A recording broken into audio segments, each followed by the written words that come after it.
रमाई महिला ब्रिगेड हो जाए, जिंदाबाद हो जाए। मैं ढीले से मैंने शुरुआत इसलिए की कि मैं टेस्ट करना चाहता था कि आप लोग ढीले हो गए हैं क्या 5 घंटे में। जोर से बोलिए, रमाई महिला ब्रिगेड जिंदाबाद जिंदाबाद जिंदाबाद जिंदाबाद जिंदाबाद। साथियों, जो समाज जीवंत और जिंदा होता है वही अपने महापुरुषों महानायिकाओं का जन्म जयंती मनाता है।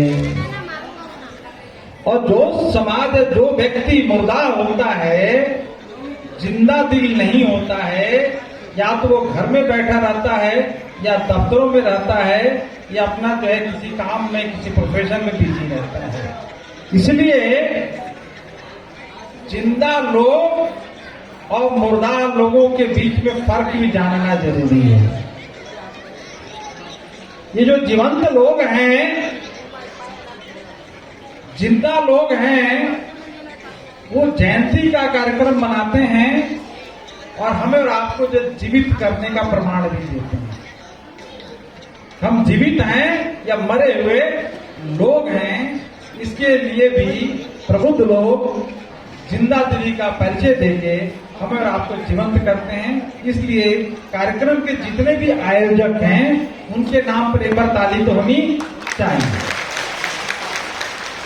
मुझे इस बात की खुशी है कि वलसाड़, वापी, दमन, सिलवासा, नगर हवेली, ये पूरे क्षेत्र के कम से कम 20 से 25 संगठन के लोग यहाँ आए हुए हैं और रमाई महिला ब्रिगेड पायनियर है, नेतृत्व कर रही है।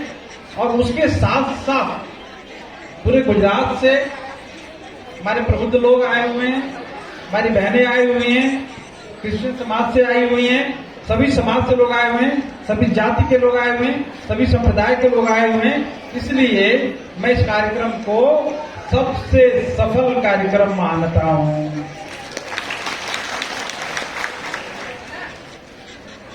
भाषण और वक्तव्य समाप्त हो गया, प्रबोधन शुरू हो 2-3 मिनट के, ज्यादा टाइम नहीं लूंगा।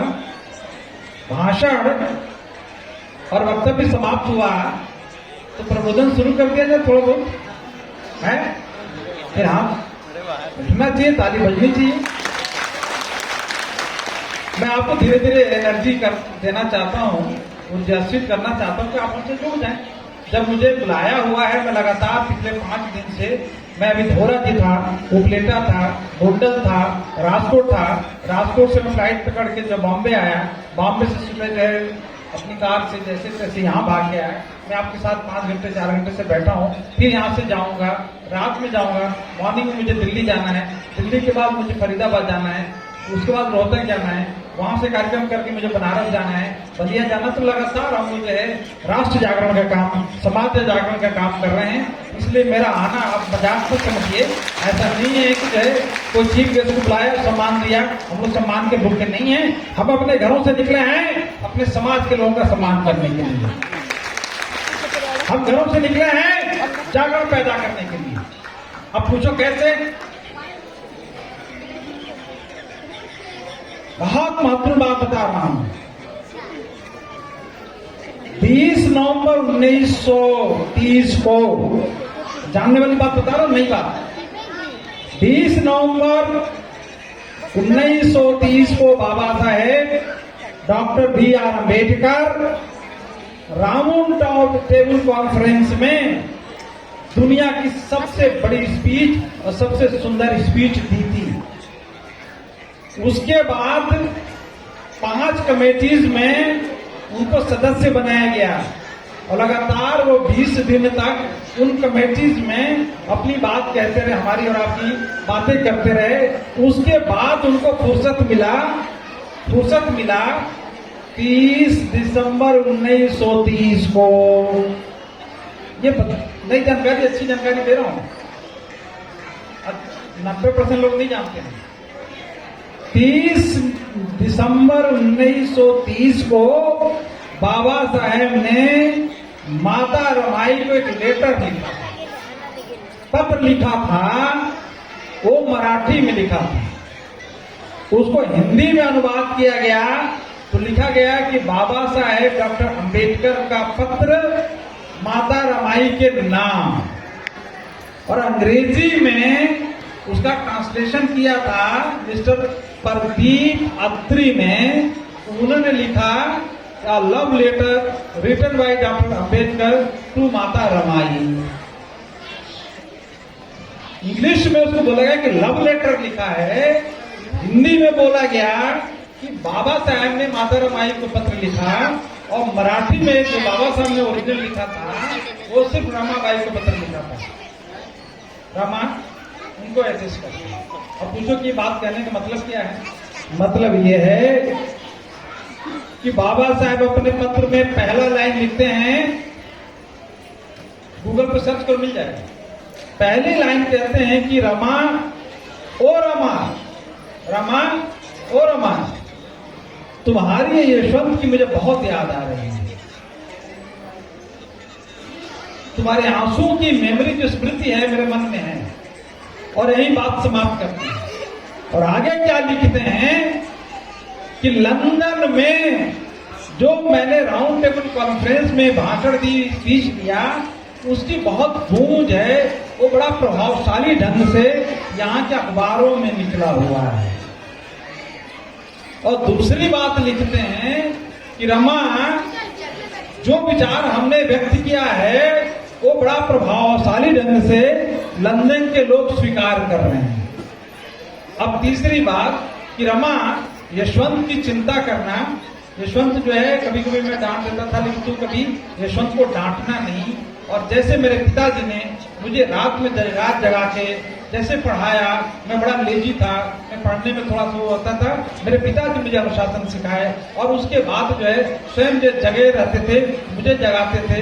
मुझे लगा कि दीपक में जो तेल है और कोई नहीं, मेरे बाबा मेरे पिताजी रामोजी हैं। ये बाबा साहब लिख रहे हैं कि जो दीपक है उसका जो तेल है वो हमारे बाबा है, हमारे पिताजी हैं। और बाबा साहब कहते हैं कि रमाई यही अनुशासन जो संत में डालना, वो किताबें पढ़े। और मैं यहाँ जो आया हूँ लंदन में, तो मैं क्या कर रहा हूँ उसकी चर्चा करते हुए बाबा साहब तीसरे पैराग्राफ में लिखते हैं, वही बात बता के अपनी बात समाप्त कर दूंगा आपकी जानकारी के लिए।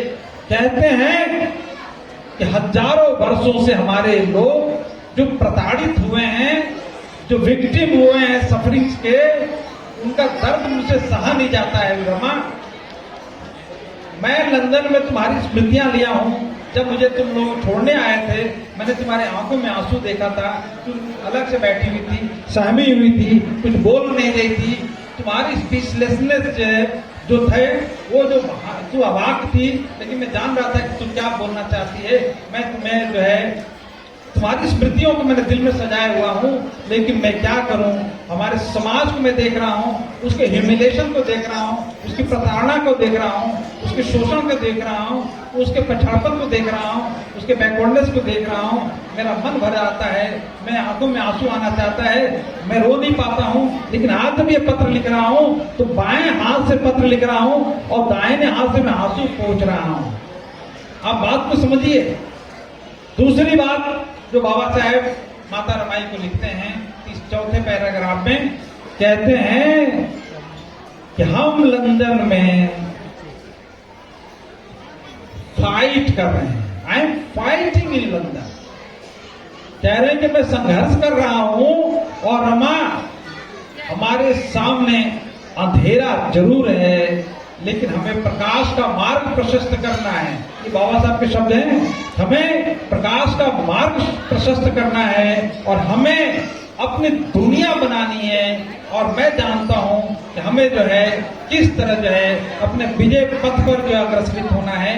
ये बाबा साहब के शब्द हैं कि हमें we have to march at the path of victory. ये बाबा साहब के शब्द बता रहा हूं कि हमें विजय के मार्ग पर चलना है, उस मार्ग को मैं प्रशस्त करने के लिए लंदन में हूँ। क्या आपने कभी सोचा कि एक पति अपनी पत्नी को लव लेटर लिख रहा है, दुख का पत्र लिख रहा है, या उसका जागरण कर रहा है, उसको जागृत कर रहा है? क्या कर रहा है?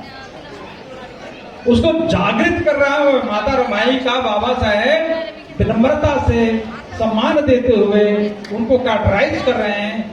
जिस संघर्ष के लिए मैं लंदन में हूँ, उस संघर्ष की तुम जो है साथी संगनी हो, इसलिए आंखों में आंसू मत रखना, तुम कभी जो है भीतर से जो टूट मत पड़ना, तुम भीतर से कमजोर मत हो जाना, तुम अपने इस महाप्रयाण को जो है, जो महाप्रयास हमारा चल रहा है, उसको विचलित नहीं होने देना।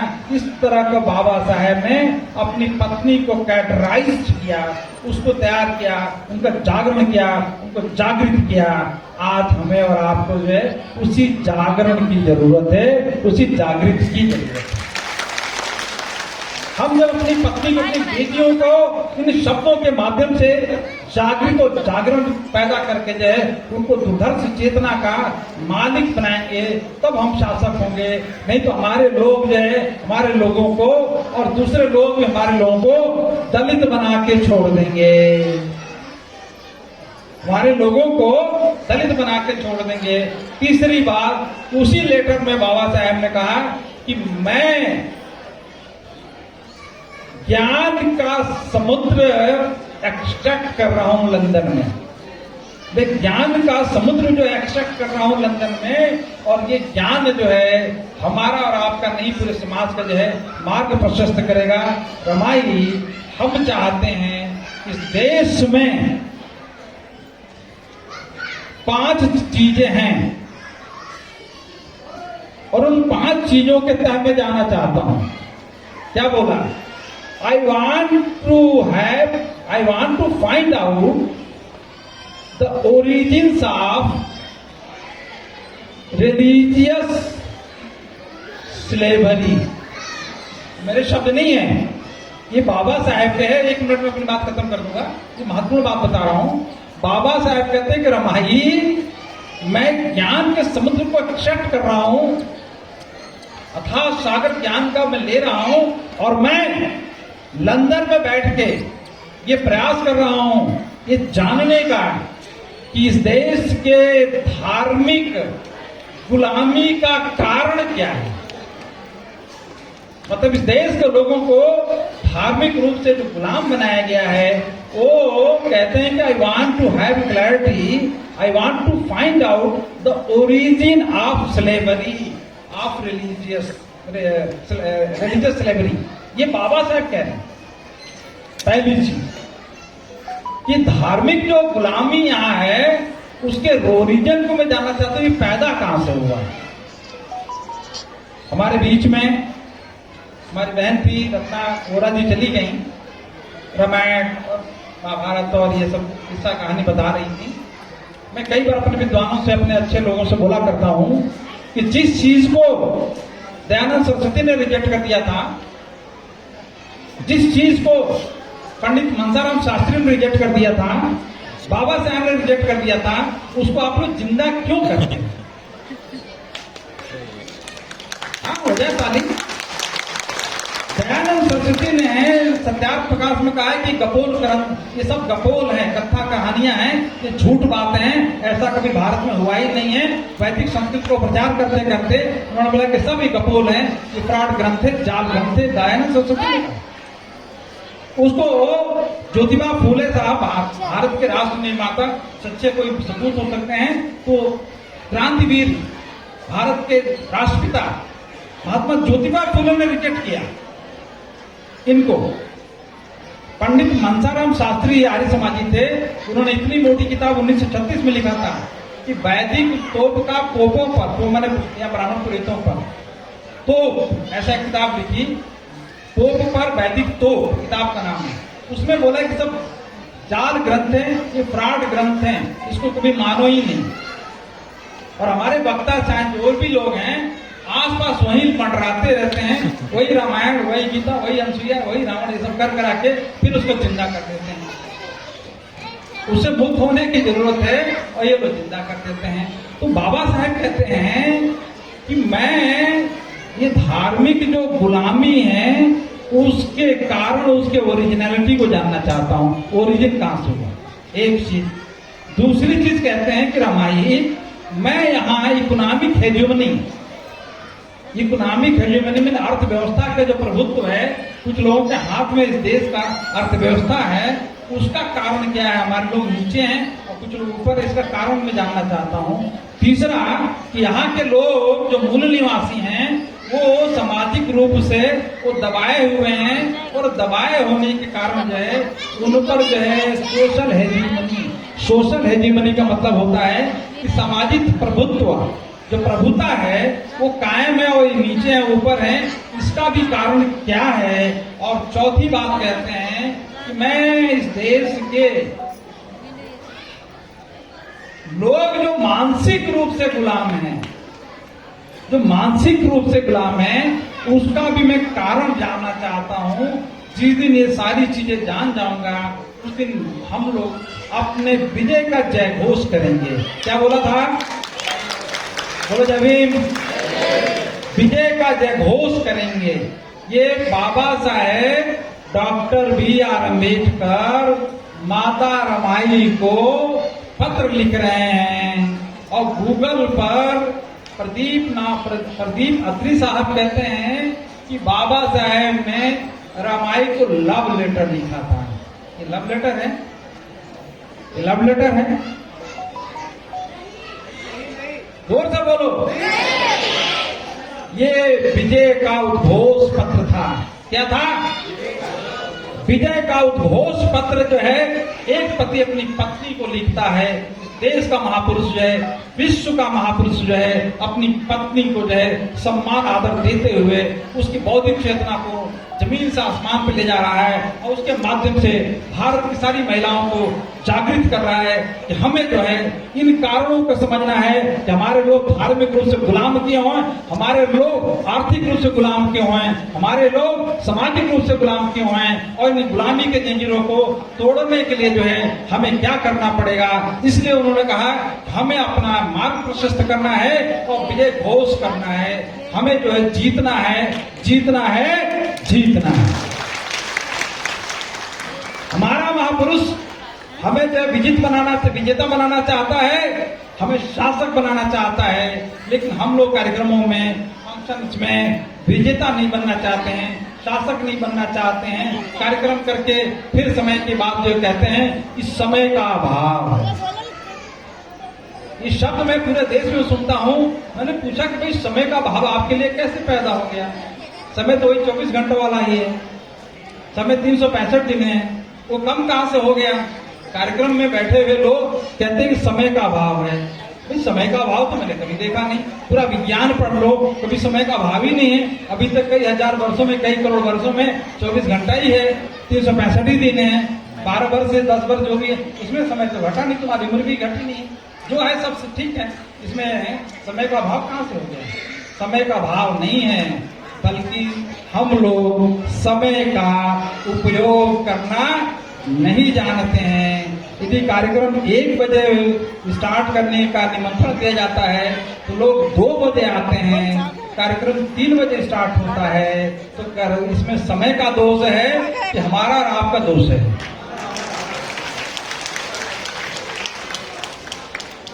हम लोग अपराधी हैं कि समय अपराधी? हम लोग अपराधी हैं या समय अपराधी है?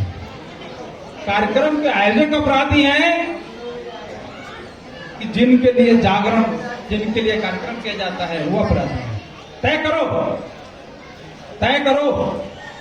दलित रहना है या शासक बनना है? जोर से बोलो। दलित रहना है, आपको दलितपन मुबारक है, बैठे रहो, खून जो है खोलने मत देना, क्रांति के चेतना दिल में दिमाग में पैदा नहीं करना, शासक बनने की शिक्षा लेना बंद कर दो। और नहीं तो शासक बनना चाहते हो तो शासक बनने की शिक्षा अपने ग्रहण करो। शासक बनना है तो शासक बनने की प्रवृत्ति पैदा करो। शासक बनना है तो भय से मुक्त हो जाओ। जेल में डाल देंगे, डाल दो ना यार। जेल को भी जो है लोगों ने जो है घर बना लिया, बेडरूम बना लिया था। तब ये भारत आजाद हुआ है। बाबा साहब कभी डरे थे क्या? हमारे लोगों में दलितपन भर दिया जाता है, डर भर दिया जाता है कि ज्यादा नहीं बोलना है, गवर्नमेंट ये कर लेगी, वो कर लेगी। मंदिर उंदिर के विषय में ज्यादा नहीं बोलना है। मंदिर जो है ये धर्म का केंद्र कभी रहा ही नहीं है। मंदिर जो कर्म कांड का केंद्र होता है, धर्म का केंद्र नहीं होता है। वहां अगरबत्ती जलाई जाती है, आरती की जाती है, इसमें धर्म कहाँ है?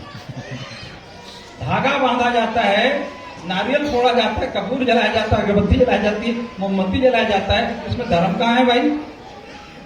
ये तो कर्म कांड का केंद्र है और वहां एक जाति को सर्वोच्चता प्रदान मिल जाती है। वहां पंडित जो भी बैठा रहेगा उसको आप प्रणाम ही करेंगे, उसकी पुरोहिती स्थापित हो गई, उसकी वर्ण व्यवस्था स्थापित हो गई, वो अपने को सर्वोच्च घोषित कर लिया। इसको सपोर्ट करने वाले जो क्षत्रिय वर्ग है वो खुश है।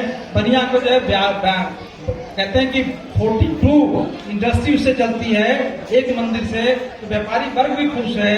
उसकी मार जो पड़ती है, ये शूद्र वर्ग ओबीसी के लोग हैं जो लाइन में लगे रहते हैं, ये वहां चढ़ावा देने जाते हैं।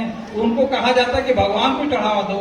आज तक मुझे समझ में नहीं आया कि ओबीसी चाहे SC के लोगों को ये समझ में क्यों नहीं आया कि वो भगवान को पैसा चढ़ाने जाते हैं या वहां बैठे हुए मुस्तंडों को पैसा चढ़ाने जाते हैं। इतनी भी बुद्धि नहीं है, इतना भी विवेक नहीं है। यार भाई मंदिर में जा भी रहे हो, तुम्हारी आस्था है भी तो है ना, पैसा किस बात के देते हो? क्यों पैसा देते हो? क्यों सोना देते हो? क्यों दागिना देते हो? ये मूर्खता तुम्हारे दिल दिमाग से कब जाएगा? मंदिर में जाना वास्ता है, जो करो करो ना भाई। वहां उनको क्यों चढ़ाने जाते हो? आज जो पता चला कि राम वहां अयोध्या में मंदिर जो बना है, 2-3 दिन में 11 करोड़ रुपए आ गए थे। 2-3 हजार करोड़ का मंदिर बन गया है, 2-3 हजार करोड़ का स्कूल नहीं बना है। और मैं बैठे बैठे ऊपर देख रहा था, लिखा हुआ है महिलाओं के न्याय, हक, अधिकार, शोषण के विरुद्ध आवाज बुलंद करनी है। इसका मतलब ये हुआ कि इस देश में अन्याय है, शोषण है, सब कुछ है। और मांगने वाले कौन है? न्याय मांगने वाला कौन है? शोषण के विरुद्ध जो चिल्लाने वाला कौन है? बेरोजगारी की मार किसको पड़ी हुई है? गरीबी की मार किसको पड़ी हुई है? और मांगने वाले किस देश में मांग रहे हैं? विदेश में। पूछो कैसे? शासन। कि दुनिया के किसी भी देश में जाओ, जापान में जाओ, अमेरिका में कहीं भी जाओ, वहां के निवासी, वहां के मूल निवासी न्याय नहीं मांगते हैं। गरीबी के खिलाफ, बेरोजगारी के खिलाफ उनको न्याय मिला हुआ है, उनको रोजगार मिला हुआ है, उनको भत्ता मिला हुआ है, उनके साथ इनजस्टिस नहीं होता है, कुछ भी नहीं होता है। वहां वो मांगते नहीं है। हमारे देश में हम यहाँ के नागरिक हैं, हम यहाँ के मूल निवासी हैं, हम मालिक हैं और हम मांग रहे हैं। इसका मतलब है कि देने वाले हमारे है ही नहीं। जो हमारा है ही नहीं है तो हमारे लिए तो विदेशी है कि नहीं है? बताओ, विदेशी है कि नहीं है? और विदेशियों से कंधे मिला के, अंग्रेजों से, काले अंग्रेजों से कंधे मिला के चलने वाले से बड़ा मुल्क मैं नहीं समझता कि दुनिया में कोई वर्ग होगा। होगा? होगा? तो हम लोग को लानत होनी चाहिए। मैं अपने को कह रहा हूं, लानत में अपने को भेजता हूं कि जो हमारा दुश्मन है हम उसे कंधे से कंधे मिला के। एक महिला यहाँ थी तो झंडा लेके बच्चों का जो है वो भगवा हुआ फहरा रहे थे, मैं देख रहा था, खुशी है। अरे पूछो कि तुम्हारे कार्यक्रमों में भगवा लहरा दिया, लेकिन कभी तुम्हारे स्कूलों में, दूसरे के स्कूलों में कभी नीला झंडा फहराया है क्या? तुम्हारे कार्यक्रमों में घुसपैठ हो जाता है, उनके कार्यक्रम में घुसपैठ कर पाते हो? क्यों? कि मानसिक रूप से गुलाम हम लोग हैं। बाबा साहेब को इसलिए बात याद दिला रहा हूं कि बाबा साहेब ने अपनी पत्नी के माध्यम से, माता रमाई के माध्यम से समाज जागरण का वो कार्य किया था कि देखो मैं जानना चाहता हूं कि यहाँ धार्मिक गुलामी का कारण क्या है, या आर्थिक गुलामी का कारण क्या है, सामाजिक गुलामी का कारण क्या है। और उसी में आखिरी लाइन लिखते हैं कि इसको जब तक हम लोग जला के जमीन दोस्त नहीं कर देंगे, भारत वास्तविक रूप से आजाद नहीं हो पाएगा। सर्च करो, मैं अपने घर से बोल नहीं रहा हूं, अभी यहां से जाना, वहां लिखना letter written by doctor B R Ambedkar to Ramai, उसको पढ़ो, उसको समझो।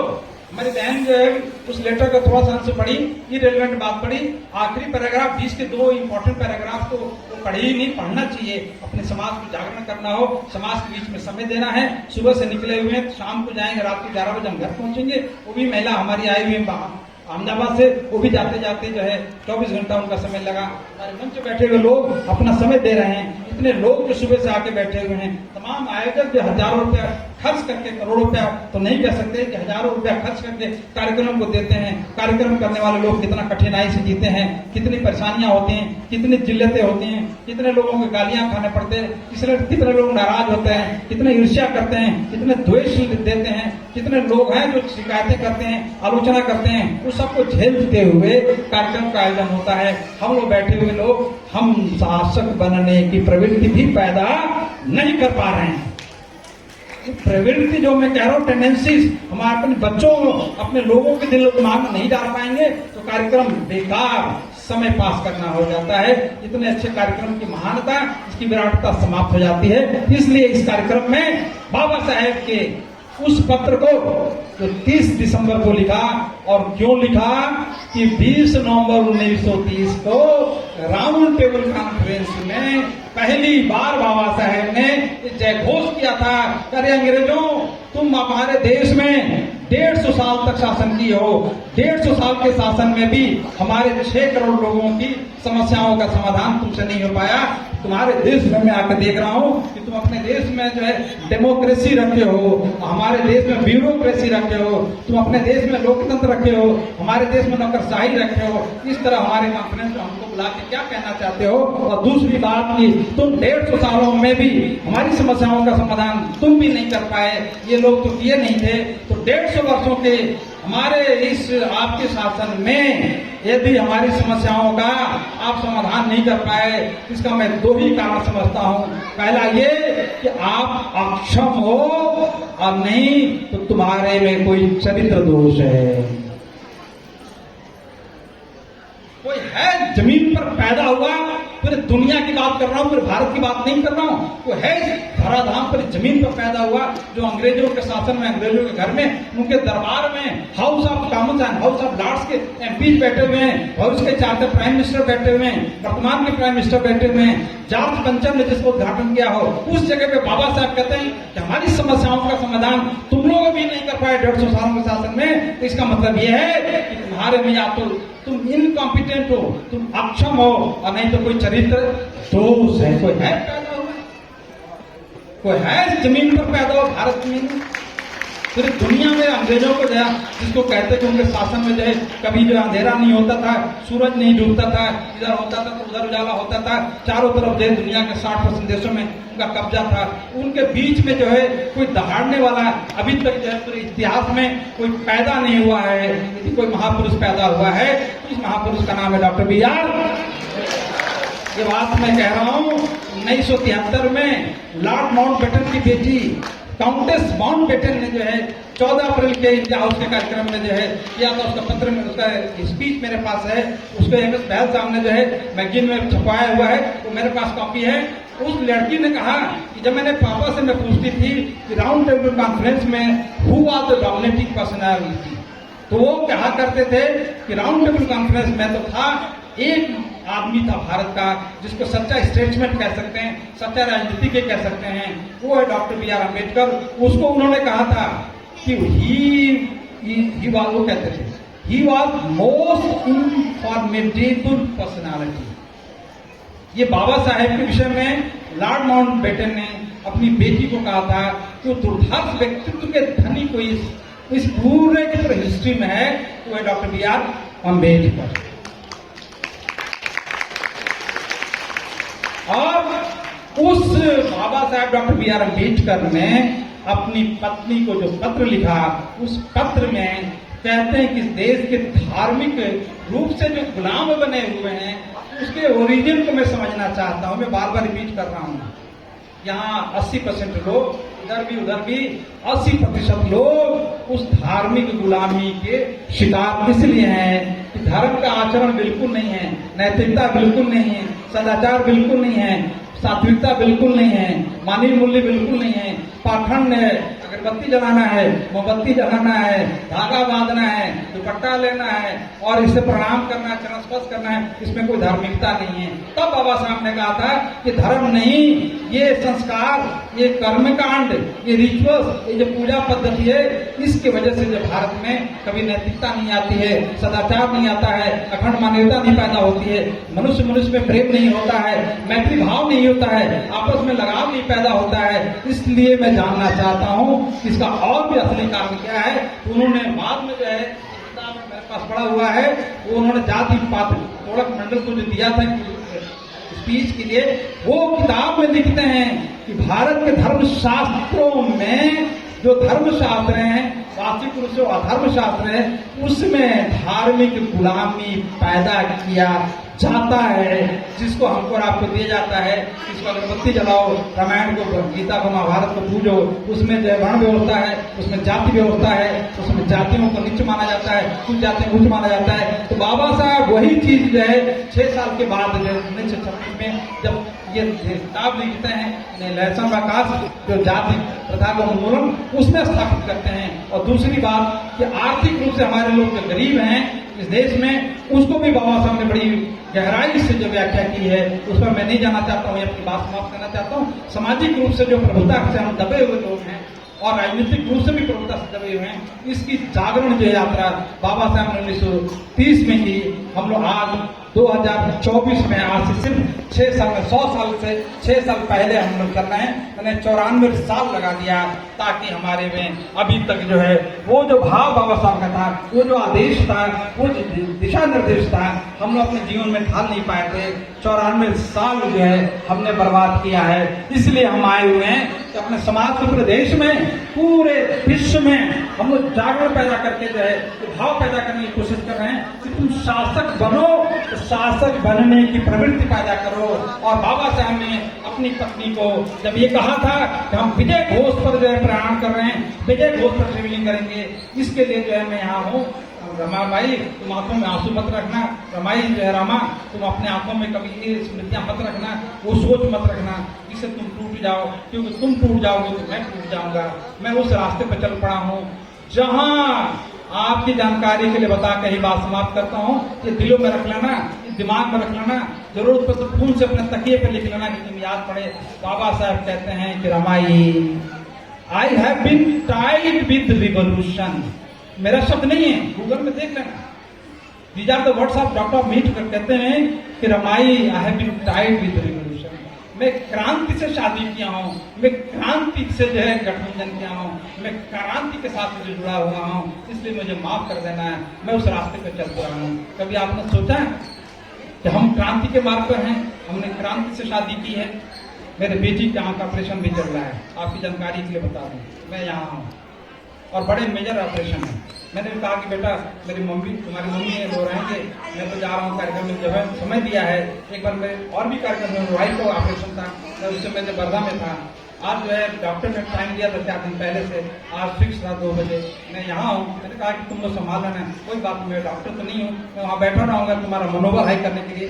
मैंने अपनी वाइफ को कहा कि तुम लग जाओ, मैं मिशन में जा रहा हूँ। हम लोगों ने कफन बांध रखा है, तो देश में जो है रफ्तार के लिए जा रहे हैं, आपको खुश करने के लिए नहीं, माला पहनने के लिए नहीं। हम लोगों ने जागरण पैदा करने का जो संकल्प लिया, सर पे कफन, जब ऑफिस में सर्विसेज में रहते तब भी किया, सर्विस से बाहर जाने के बाद भी कर रहे हैं, वैसे ही कर रहे हैं। मैं चाहता तो मैं एनसीपी का प्रेसिडेंट ऑफ इंडिया का चेयरमैन होता, मैं चाहता तो आईटीटी का मेंबर होता, मैं चाहता तो मैं कैट का मेंबर होता। हमारे बैच में बहुत सारे लोग हैं, मैंने ठुकरा दिया था बहुत पहले भी, अभी भी ठुकरा दे रहा हूँ, क्योंकि हमको अपने देश में जागरण पैदा करना है। और वही जागरण जो है लेकर जो हम विचारों को पूरे देश में जो है चल रहे हैं, लगातार चल रहे हैं, लगातार चल रहे हैं। आप लोगों से अंत में यही निवेदन है कि कार्यक्रम भी करो, मनोरंजन भी करो, लेकिन भीतर जो है विजय घोष, देश में विजेता बनने का संकल्प लेके जाओ कि देश का हमें जो है शासक बनना है तो बनना है।